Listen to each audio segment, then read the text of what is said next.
Assalamualaikum warahmatullahi wabarakatuh. Selamat bertemu kembali dengan Ibu di sini, yaitu dengan mata pelajaran bahasa Indonesia. Ya. Bagaimana kabarnya? Semoga kalian sehat ya. Semoga kita semuanya selalu dalam kesehatan serta dalam lindungan Allah Subhanahu Wa Taala. Ya. Baik, pada pertemuan video pembelajaran yang lalu kita sudah mempelajari tentang teks laporan hasil observasi ya. Nah, untuk di pertemuan video pembelajaran kali ini kita akan membahas materi baru yaitu tentang teks eksposisi ya. Pernahkah kalian mendengar apa itu teks eksposisi? Baik, di materi teks eksposisi ada beberapa hal yang akan kita kupas ya, yang akan kita bahas. Itu yang pertama, kita akan mencoba mengupas tentang pengertian teks eksposisi. Kemudian yang kedua, yaitu kita akan mempelajari tentang ciri-ciri dari teks eksposisi ya. Kemudian yang ketiga adalah fungsi teks eksposisi itu apa saja. Nah, yang keempat, struktur teks eksposisi itu bagaimana saja. Nah, kemudian yang kelima yaitu adalah unsur kebahasaan dan yang terakhir adalah mengembangkan teks eksposisi. Baik, kita bahas dari yang pertama dulu yaitu tentang pengertian ya. Apa sih teks eksposisi itu? Ya. Teks eksposisi merupakan jenis teks yang berisi berbagai gagasan yang tujuannya agar orang lain memahami pendapat atau gagasan yang disampaikan. Tentu saja berdasarkan sudut pandang tertentu menurut pembicara atau penulisnya. Gitu ya. Nah, coba Ibu bertanya, apakah kalian pernah membaca teks yang berisi tentang gagasan, kemudian disertai informasi yang disajikan, singkat, padat, dan jelas? Tentu pernah kan, ya? Nah, pada umumnya teks tersebut menjawab berbagai pertanyaan seperti siapa, apa, ya, kemudian kapan, di mana, mengapa, dan bagaimana, ya. Nah, teks tersebut termasuk ke dalam teks eksposisi, ya. Teks eksposisi itu disajikan dalam bentuk singkat, padat, dan jelas agar mudah dipahami oleh setiap orang yang membacanya. Nah, biasanya teks eksposisi itu ditemukan ya, kita temukan di koran, majalah, ataupun di berbagai media online ya. Gitu. Nah, teks eksposisi itu merupakan teks yang digunakan seseorang untuk menyajikan suatu gagasan, ya. Nah, gagasan tersebut dikaji oleh penulis atau pembicara berdasarkan sudut pandang tertentu. Untuk memperkuat gagasan harus menyertai alasan yang logis, masuk akal ya, artinya berdasarkan fakta-fakta, bahkan menurut pendapat para ahli. Gitu ya. Nah, itu ya pengertian dari teks eksposisi. Kemudian kita melangkah yang kedua yaitu ciri-ciri teks eksposisi. Apa saja ciri-cirinya? Yang pertama yaitu menjelaskan informasi atau pengetahuan.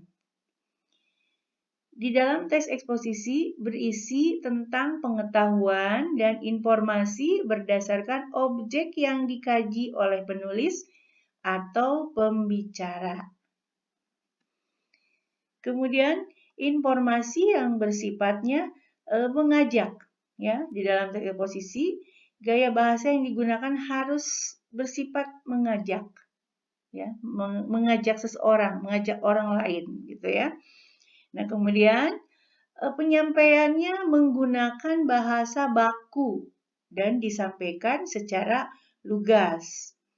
Tidak terbelit-belit dan langsung disampaikan ya, secara langsung waktu itu juga ya. Kemudian bersifat netral atau tidak memihak ya. Di dalam teks eksposisi tidak boleh memihak terhadap suatu objek yang sudah ditentukan sebelumnya. Itu ya cirinya.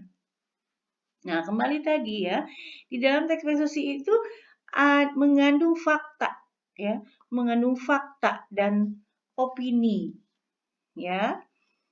Apa saja perbedaan antara fakta dan opini ya? Fakta itu sesuatu hal yang benar-benar ada dan terjadi. Nah, sering disebut dengan kenyataan ya. Kalimat fakta adalah suatu kalimat yang di dalamnya terdapat sebuah informasi yang sebenarnya dan dapat dibuktikan kebenarannya. Nah, sedangkan opini ya, yaitu sebuah pendapat, pikiran seseorang yang belum tentu benar ya, karena belum ada bukti kebenarannya. Nah, kalimat opini itu kalimat yang berisi ya hasil dari gagasan, pendapat, atau pikiran orang lain ya, maupun perorangan ataupun berkelompok gitu ya. Nah, contohnya begini. Kalimat fakta ya. Telah terjadi banjir di Jakarta Utara yang menyebabkan korban tewas sebanyak 14 orang. Itu memang ada ya. Benar ada terjadi gitu ya. Kemudian tadi malam Liverpool berhasil menang 2-0 atas Chelsea lewat gol yang dicetak oleh Steven Gerrard dan Luis Suarez.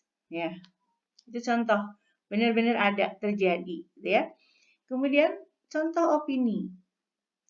Ketoprak adalah makanan paling enak di Indonesia. Itu pendapat.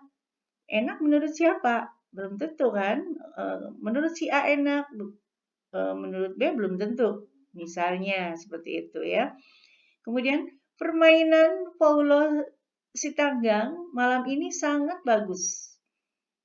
Sangat bagus itu pendapat orang ya. Dia adalah wanita yang paling cantik menurutku. Relatif ya. Andi menilai bahwa keberhasilan Agnes Monica sebagai penyanyi internasional adalah berkat keberaniannya. Menilai, beranggapan, ya.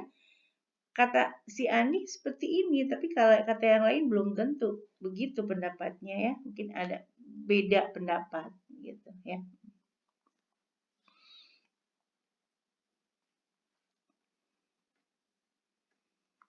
Nah, kemudian fungsi teks eksposisi ya. Apa saja fungsi teks eksposisi itu?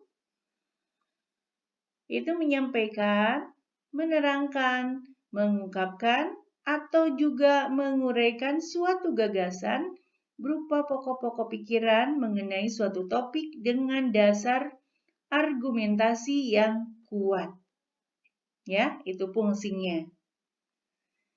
Jadi, untuk mengungkapkan atau memaparkan, ya, menguraikan suatu pendapat atau gagasan, ya berupa pokok-pokok pikiran mengenai suatu topik dengan dasar argumentasi yang kuat. Berargumen, berpendapat, tetapi harus dibuktikan dengan kebenarannya, gitu, ya. Boleh berargumen, tapi harus ada dasarnya, gitu, ya. Nah, kemudian kita lanjut nomor 4 yaitu struktur teks eksposisi. Ya. Apa saja struktur teks eksposisi itu? Yaitu ada 3, yaitu yang pertama tesis atau pernyataan pendapat. Ya. Kemudian yang kedua yaitu argumentasi. Dan yang ketiga adalah penegasan ulang.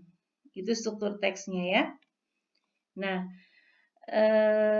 kita mulai dari yang pertama ya, struktur teks yang pertama yaitu tesis atau pernyataan pendapat. Pada bagian ini merupakan pembuka dalam teks eksposisi yang berisi pendapat umum yang disampaikan penulis terhadap permasalahan yang diangkat dalam teks eksposisi. Contoh ya.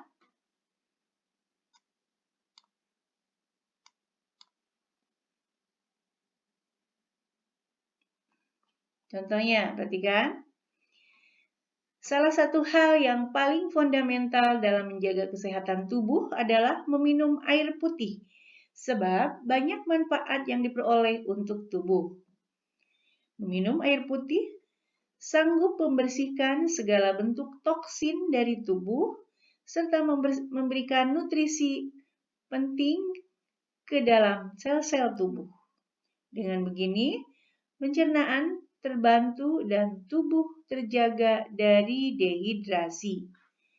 Ya, itu contoh dari tesis atau pernyataan pendapat. Ya. Kemudian untuk struktur yang kedua yaitu adalah argumentasi atau argumen ya. Nah, pada bagian ini merupakan unsur penjelas untuk mendukung tesis yang disampaikan. Argumentasi dapat berupa alasan logis, data hasil temuan, fakta-fakta, bahkan pernyataan para ahli. Dengan istilah lain, bagian ini meliputi fakta dan opini. Argumen yang baik harus mampu mendukung pendapat yang disampaikan penulis atau pembicara. Contoh ya, teksnya begini. Rata-rata sebanyak 8 gelas air putih dibutuhkan tubuh perharinya. Tidak hanya sanggup membersihkan tubuh dari unsur-unsur kontaminan, air juga sanggup mengisi tubuh tanpa menambah kalori. Menjaga keseimbangan minum air setelah makan akan membantu dalam proses penurunan badan lebih cepat. Selain itu, minum air putih tiap hari dapat meningkatkan fungsi ginjal. Pada hal ini, ginjal membantu pencernaan dan mempercepat cara tubuh memproses makanan, serta metabolisme tubuh. Itu ya argumennya, pendapatnya. Nah, kemudian yang berikutnya adalah penegasan ulang. Ya, struktur yang ketiga adalah penegasan ulang. Yaitu di mana bagian yang bertujuan menegaskan pendapat awal serta menambahkan rekomendasi atau saran terhadap permasalahan yang diangkat. Contohnya, membuat target minum air putih sebanyak 8 hari secara rutin adalah sebuah keharusan. Sebab banyak manfaat yang terkandung di dalamnya. Selalu bawa air, sangat mengendarai mobil, menonton televisi, meringkuk dengan buku, atau duduk di luar bersama rekan atau kerabat. Dengan begitu, air putih akan terasa banyak manfaatnya di dalam hidup. Ya. Ini maksudnya bukan 8 hari ya, tapi 8 kali ya. 8 kali secara rutin. Itu ya. Kemudian, nah, kita lanjut ke nomor 5 yaitu unsur kebahasaan dalam teks eksposisi. Nah, unsur kebahasaan dalam teks eksposisi ya, yaitu diantaranya banyak menggunakan adjektif atau kata sifat. Ya, ini kata yang dipakai untuk mengungkapkan sifat atau keadaan orang, benda, atau binatang. Biasanya dapat diberi keterangan seperti agak, sangat, paling, ya, kata sifat gitu ya. Kemudian, ya, unsur kebahasaannya banyak menggunakan kata turunan atau kata bentuk hasil dari afiksasi atau pengimbuhan baik berupa awalan, sisipan, akhiran atau awalan dan akhiran, ya. Kemudian yang berikutnya nomina, ya, menggunakan kata nomina atau kata benda, yaitu kata yang mengacu kepada manusia, benda, konsep, atau yang memiliki ciri-ciri dapat didahului kata ingkar, bukan dan tidak dengan kata, ya, tidak. Ingkar, bukan, ya, dan tidak dengan kata tidak.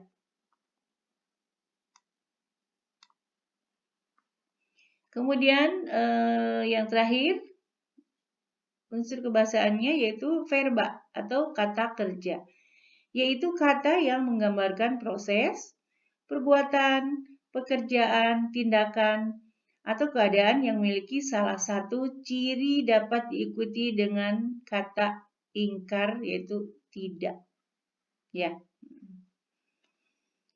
Kemudian yang terakhir, ya, itu mengembangkan teks eksposisi. Itu melengkapi tesis dengan argumen yang didukung. Nah, eksposisi dikembangkan berdasarkan gagasan pokok yang dinyatakan dalam tesis atau pernyataan pendapat. Nah, untuk menguatkan pendapat tersebut digunakan argumen-argumen. Tesis yang merupakan gagasan pokok tersebut dikembangkan menjadi sebuah paragraf utuh dengan menambahkan gagasan-gagasan penjelas berupa argumen. Nah, kemudian yang kedua adalah menyampaikan kembali gagasan dalam teks eksposisi dengan bahasa yang berbeda. Menyampaikan pendapat dengan eksposisi yaitu menyampaikan kembali gagasan pokok yang terdapat dalam eksposisi. Kemudian dilanjutkan mengidentifikasi gagasan pokok dan gagasan pendukung pada paragraf-paragraf selanjutnya. Salah satu contoh mengembangkan gagasan pokok sebuah teks eksposisi yaitu menyampaikannya dalam bentuk pidato, ya. Hal ini berarti teks eksposisi tertulis diubah ke dalam bentuk teks lisan.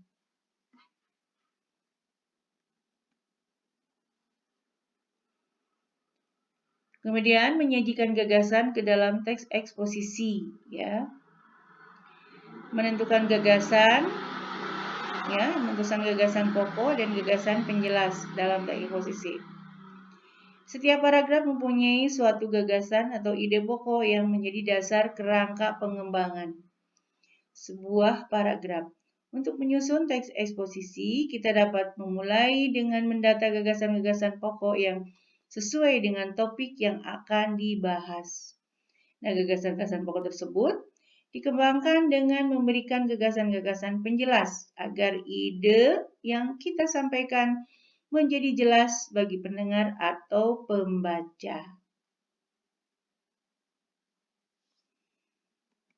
Kemudian menentukan gagasan pokok, ya, perhatikan contoh berikut. Gagasan pokoknya lidah buaya. Gagasan penjelasnya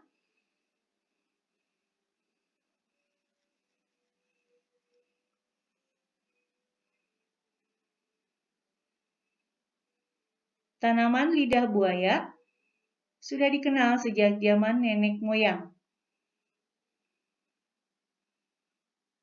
Tanaman aloe vera ini bermanfaat bagi kesehatan tubuh. Ciri-ciri tanaman lidah buaya. Ya, gagasan pokok masih terfokus ke dalam satu hal, ya. Secara global gagasan pokok itu, ya. Sedangkan gagasan penjelas adalah pengembangan dari gagasan pokok, ya.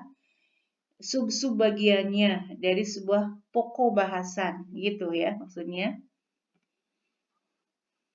Kemudian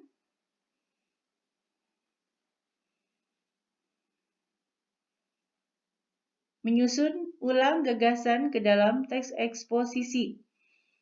Setelah mendata gagasan-gagasan pokok dan menentukan gagasan-gagasan penjelas, gagasan pokok dan gagasan penjelas tersebut dipadukan menjadi paragraf yang utuh.